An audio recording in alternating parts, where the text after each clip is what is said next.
Қайырлы күн, құрметті достар. Мен Есенбол Нахдубайлы, Шығыс Қазақстан облыстық өнер музейінің экспозициялық көрме секторының меңгерушісімін. Баршаңыз білетіндей, жыл бойы біздің музейімізде облыстық Дала дидары бейнелі өнер туындыларының байқауы өтіп жатыр. Бұл байқауға облысымыздың аудандарынан, алыс ауылдарынан суретшілер, қолөнер шеберлері және мүсіншілер қатысуда. Дәл қазіргі таңға дейін 289 автордың 4000-нан астам жұмысы ел назарына ұсынылды. Дәл қазір сіздер музейіміздің үлкен залында тұрсыздар. Бұл залда Курчатов қаласының шағын көрмесі орналасқан. Курчатов қаласынан 14 автордың 86 жұмысы ұсынылып отыр. Курчатов қаласы өздеріңіз білетіндей тарихи тереңде жатқан ядролық қала болғанымен, бүгін үлкен экономикалық және мәдени даму үстінде. Тұрғын саны 10.000-нан әзер асатын қалада балаларға арналған, жасөспірімдерге арналған сурет бейнелі өнер мектебі бар. Онда жаңағы жас өнерпаздарды баулу үстінде. Өздеріңіз білетіндей, Курчатов қаласы 40-50 жылдары үлкен ядролық қала болған болса, ол 91 жылы 30 тамызда ақын Олжас Сүлейменовтің бастамасымен елбасымыздың пәрменіменен жабылған болатын. Алдымен сіздерді талантты өнер иесі Қалимолдина Әсемгүлдің қанва және бисерден жасалған Курчатов эмблемасы мен жіпкестемен тоқылған Редукульцева Еленаның құрылысшылар аллеясы туындыларымен таныстырғымыз келеді. Мұндағы Курчатов қаласының эмблемасына қарап-ақ ауданның тыныс-тіршілігі мен ерекшелігін аңғаруға болады. Ал Мартусева Вераның аргалит акрил және аргалит майлы бояу техникасында жазылған Курчатов жағалауы, Курчатов жағасы, жазғы пейзаж туындысында жаз уақытында қала халқының сүйікті демалыс орны болатын өзеннің жағалауы мен Курчатов өзенінің керемет келбетін көрсетеді.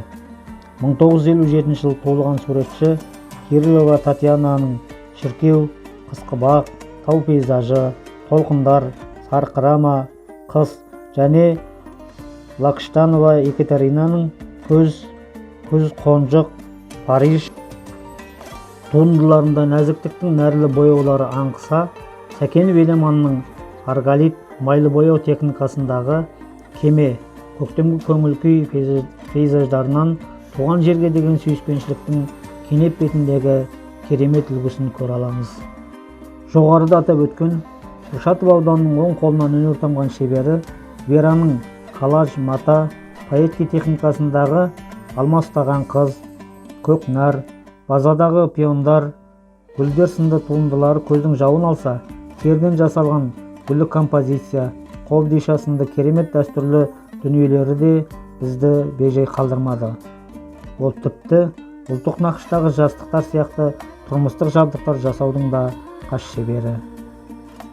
Көрмедегі Дементьева Елена Петровнаның сомоншақпен көркемдеп кестелеу арқылы жасалған Николайдың керемет туындылары, Мәскеу Матронасы иконалары және Құрман Атимырты өзеннің елісі, жостық кескіндемесі сынды туындылармен бірге Қинайыт Тайластың арғымақ, ақбарыс, келік келсап және Гүмінгүл Адықанның гүл мен сағаты сынды көркемдеп кестеленген жұмыстары көз майын тамызған көп еңбектің нәтижесі екені анық.